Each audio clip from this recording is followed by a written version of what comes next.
These challenges, in our opinion, seem to have overwhelmed our security institutions. The governors are supposed to be the state security officers of their state. There is need for us to at least engage the traditional rulers.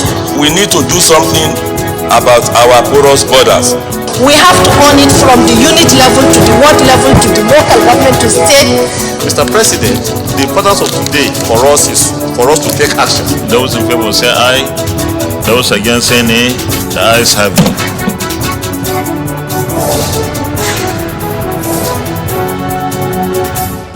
To encourage people to come in, stay, and continue with the work. Senate makes case for the engagement and retention of qualified teachers for the nation's education sector. All these agencies that are charged, NFI with anti-corruption matters, are being relegated to the back. And Senate committee worries over dwindling resource allocation to the nation's anti-graft agencies. This is Inside the Senate, and I am Hussaina Amina Abuki. Budget defense continues in the Senate, and in this episode of the program, we will feature the Senate Committee on Interior, where it met and deliberated with several agencies under its supervision, amongst which were the Nigerian Security and Civil Defense Corps, Nigerian Immigration Service, and the Nigerian Correctional Service. In another report, we shall take a session from the Committee on Basic and Secondary Education, where the Federal Ministry of Education and one of its agencies appeared before it. The EFCC was also before the Committee on Anti-Corruption, while the Minister of Information and Culture, as well as the Commandant of the National Defense College, were before the various committees supervising them.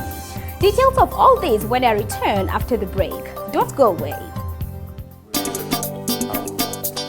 The Senate will send a message to the President to reap opportunities from that agreement. Raise a matter of urgent public importance, and we are aware that when this particular motion comes up for a longer term development, arise to second the motion. Those in favor of this prayer say aye. Those against say nay. The ayes have it.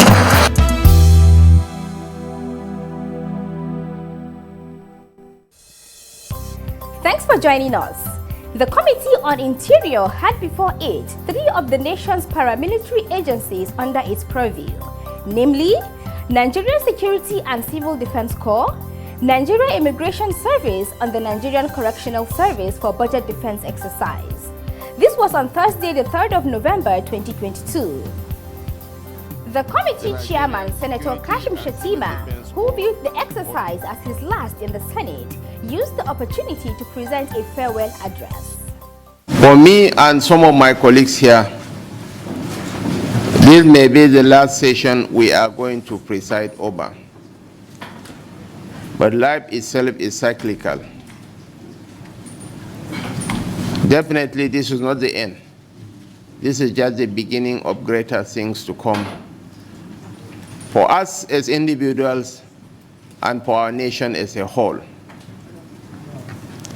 I want to use this opportunity to thank my distinguished colleagues for the support they have rendered to me during my stewardship of this committee. For members of the services under our purview, I wish to also thank you most sincerely for your empathy, support, respect, and cooperation over the years. There was a motion by the Deputy Whip of the Senate, Senator Ali Sabi Abdullahi, who is a member of the committee. He announced a new approach adopted by the committee over the conduct of the exercise due to current security exigencies. Because of the present insecurity situation, we have chosen as a method to adopt a different approach for their budget.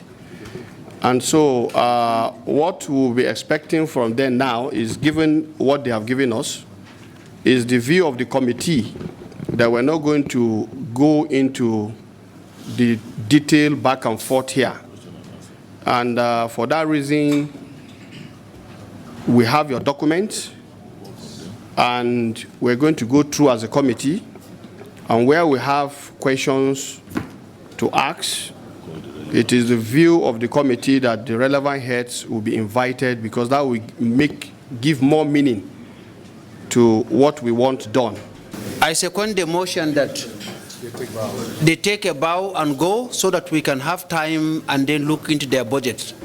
Times like this calls for a lot of introspection, a lot of maturity, a lot of sober reflection. In the light of this development, the CJs should respectfully lay down your budgets, take a bow, and go. Then we'll subsequently invite you, if needs be, to shed more light on the gray areas. Accordingly, the heads of the agencies laid their budget documents for consideration before the committee. Earlier on Tuesday, the 1st of November 2022, the Committee on Basic and Secondary Education, led by Senator Ibrahim Gaidam, hosted the Federal Ministry of Education. Let's take a report of that meeting and others as compiled and presented from our studio. Federal Minister of Education. In his welcome address, the chairman of the committee, Senator Ibrahim Gaidam, sought information on the performance of the 2022 budget from the Minister of State, who represented the Minister on Education. How far the implementation was before going into seeing your budget for 2023, budget 2022, especially your capital. Yes. All information requested were presented in a document, while the Minister of State for Education gave some of the challenges bedeviling the nation's education sector. Some of the challenges are insecurity and provision of complementary infrastructure in schools. There is a compelling need to enhance security and ensure safety of learners and teachers in our schools in the face of heightened challenges and attacks. Most of our schools are not connected to the national grid, and those of them that are connected could not benefit from the availability of electricity, which would have enhanced the use of modern security gadgets. In like manner, most schools are not fenced, and this therefore exposes the students to kidnapping, armed robbery, attack, and encroachment by land grabbers. 2, acute shortage of classrooms, hostels, accommodation, laboratories, and library facilities. The provision of classrooms and hostels are in short supply as against enrollment in most of our schools. This has assumed an emergency dimension in view of the need to adequately respond to COVID-19 guidelines on crowd control and social distancing. Shortage of teachers. Another problem identified by the Vice Chairman of the committee, Senator Akon Ayakeni, was the shortage of qualified teachers in the nation's education sector. She inquired on actions taken by the ministry to address this, as well as making the teaching profession attractive. We have thousands of qualified teachers who read education floating, and every year we have teachers either retiring, dead or whatever, resigning and leaving the profession. How are you going to handle that to encourage people to come in, stay, and continue with the work without looking for greener pastures? We're starting the payment of bursary awards so that people can now say, people who ordinarily wouldn't go because there's nobody to pay their fees, and so they have bursary award that will be supportive of the fees. We're making employment automatic. If they graduate, we'll have jobs for them, you know. And like you know, the teachers' salaries are being reviewed. Want teachers to begin to have their rewards on earth. They don't want to wait for heaven again. Teaching is a profession, and we have to make it so. So we have Teachers Registration Council of Nigeria. We have all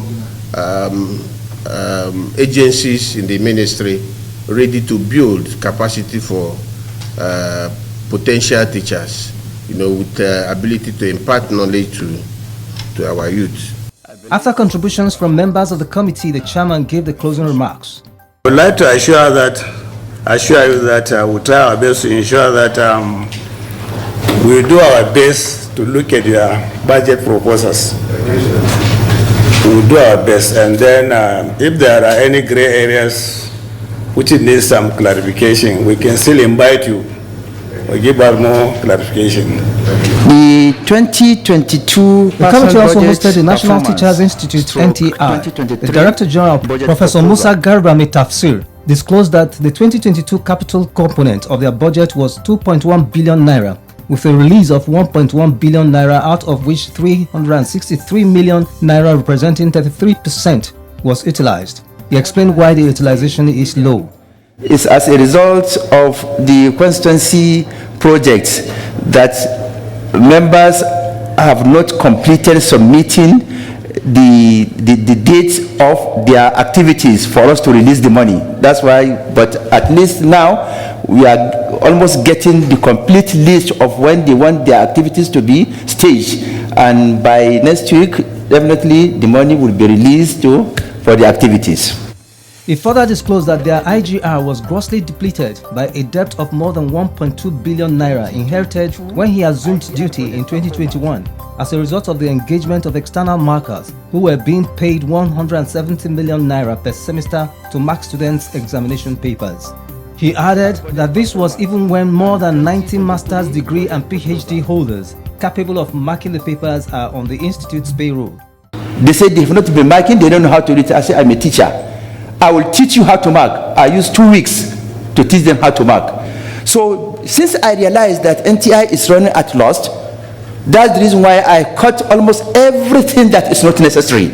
Everything must be controlled so that I pay the debts I inherited. Within a year, I paid over 500 million that I inherited from the past administration. That's a very good and commendable one. As a Nigerian, this is one of the things we expected, or we expect all time to happen with people that we put in charge of things. What needs to be done will be to classify your IGR. There are other agencies that have similar issues like you. So that's what I want to advise you to also do, based on what you have said now. The committee has promised to assist the institute with the legislative intervention needed to make it deliver on its mandate. Those were reports of budget defense from the committee rooms. We'll now take a short break for our notebook segment. Don't go away.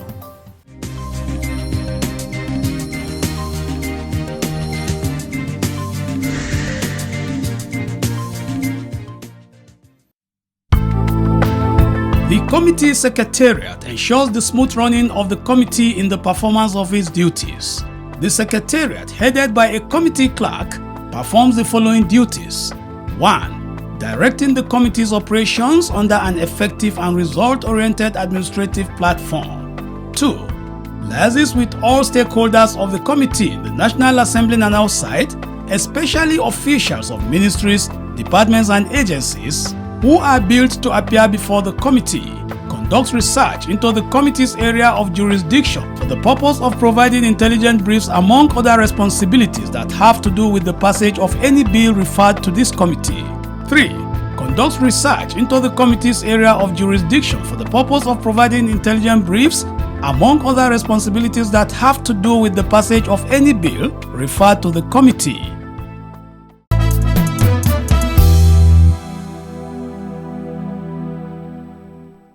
You are watching Inside the Senate. Our episode focuses on the budget defense currently ongoing in the National Assembly. And earlier on, we took reports from the Senate committees on basic and secondary education.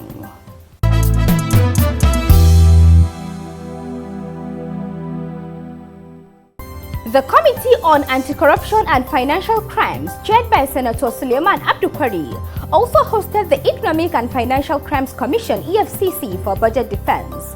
The Minister of Information was also before its supervising committee. Let's take a report of these sessions as compiled and presented from our studio. If we look at the size of the budget, amongst the concerns raised by the committee chairman of the Anti-Corruption Committee was the dwindling resource allocation to the EFCC alongside other anti-graft agencies of Nigeria. We are all very concerned. Code of Conduct Bureau, EFCC, ICPC, all these agencies that are charged, NFIU, with anti-corruption matters, being relegated to the background when it comes to resource allocation to police our near 20 trillion budget. We feel is grossly inadequate, and we will do the needful from our side just for the consumption of the public. And having you before us, we thought we should also mention this so that all hands can be on deck to take this matter seriously and be given the adequate funding that is required. In acknowledging this, the EFCC chairman lamented the consistent allocation of the same amount to the commission as overhead costs since 2019. Our overhead costs have been consistent since 2019. In 2019, the same amount was given to us. In 2020, the same amount. 2021, the same amount. 2022, the same amount. We have inflation, we have all sorts of challenges, as you are aware of. We all know the amount of money we are paying for tickets these days. Even though in 2023 we have a slight increase in that, and that is a huge challenge that I believe the DFA was telling me that we're even already out of funds. Maybe if care is not taken, we'll be out of funds before December in terms of the issues of overhead. He then gave their 2023 proposal as follows: personnel cost 36.83 billion naira, overhead cost 3.83 billion naira, capital expenditure 530.7 million naira, total 41.12 billion naira. A committee member sought to know how EFCC and other anti-graft agencies make up in managing some of their challenges. If there are actually specific items for which specific funds are required and you don't get it, how do you cope? That's one of the challenges that I think you will encounter. It's an issue that really something needs to be done about it, to discuss and find a way of catering for eventualities as they occur. These are some of the things that maybe the Senate should look at, and provide some of these things, for CEOs to be able to utilize. After all, of course, it is all services that they are providing, in the discharge of their mandate and for the benefit of Nigerians in general. At the end, the committee promised action to resolve this, alongside other challenges facing the EFCC. The Committee on Information and Culture, on its part, met with the Minister of Information and Culture during budget defense. The chairman, Senator Nat'l Sankara, gave this welcome address. Honorable Minister, we go straight to the budget and start as scheduled. Honorable Minister, you are welcome. Responding, the minister disclosed that the 2022 capital appropriation for the ministry and its agencies stand at 2.58 billion naira, with a release of 1.72 billion naira representing 55% as at September 2022. For 2023, he said, a total of 3.67 billion naira has been proposed.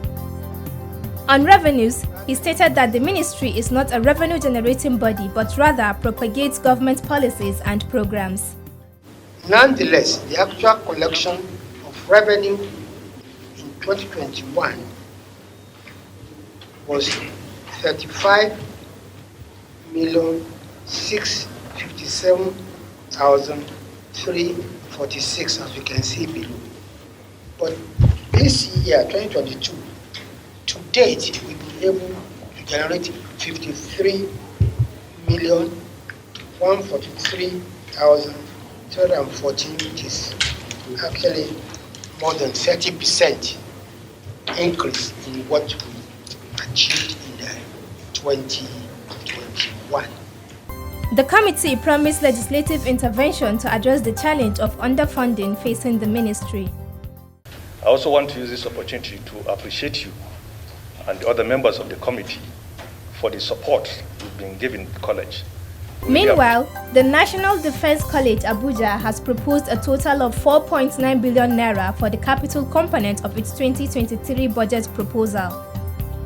The commandant of the college, Rear Admiral Murtala Bashir, made the revelation when they came before the Committee on Defense for Budget Defense on Wednesday, the 2nd of November 2022. Committee Chairman Senator Aliyu Magatakardawa Moko, however, sought information on the permanent site of the college. Being a college or an institution of great importance to this country, and based on previous year's discussions, what is the position of your permanent site? We're almost through with the block work. What remains now are the accessories like the lifts and other electrical fittings. Most of the items will need to be imported, and with the exchange rates that is rising every day, that will continue to be a challenge. The committee's vice chairman offered a word of advice on the way out of the challenge.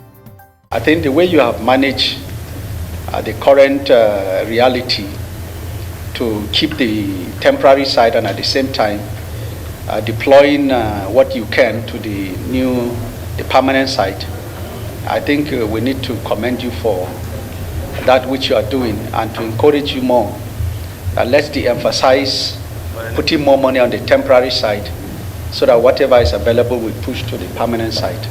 At the end, the committee resolved to follow up with legislative intervention to help the college.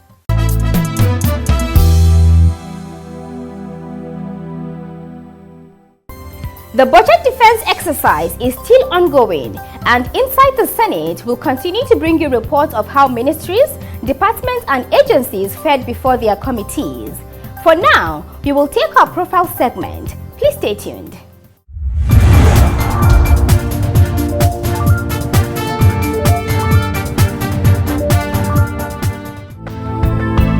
Senator Oluremi Tinubu represents Lagos Central Senatorial District under APC. She attended Our Lady of Apostles Secondary School in Ijebu-Ode, Ogun State for her West African School Certificate WASC in 1979, Adeyemi College of Education for a National Certificate of Education NCE in Botany and Zoology, as well as the University of Ife, now Obafemi Awolowo University for a degree in education. She was elected to the Senate in the 2015 general elections and re-elected in the 2019 elections and is still a serving senator. She is the chairman Senate Committee on Communications and a member of several other committees. A passionate legislator, Senator Tinubu has sponsored and co-sponsored several bills in the Senate, which include Criminal Code Act Amendment Bill, Compulsory Treatment and Care of Victims of Gunshot Acts Amendment Bill 2021, Nigerian Postal Services Bill 2021, as well as Stamp Duty Act Amendment Bill 2021. The Sexual Harassment in Tertiary Educational Institutions Prohibition Bill 2016, which she co-sponsored, has been passed by the Senate. An author and a philanthropist, Senator Oluremi Tinubu is also a recipient of the National Award of the Officer of the Order of the Niger OON, as well as International Award from Ghana and Gambia, among other countries. Among our legislative interests are children and women development, education and economy.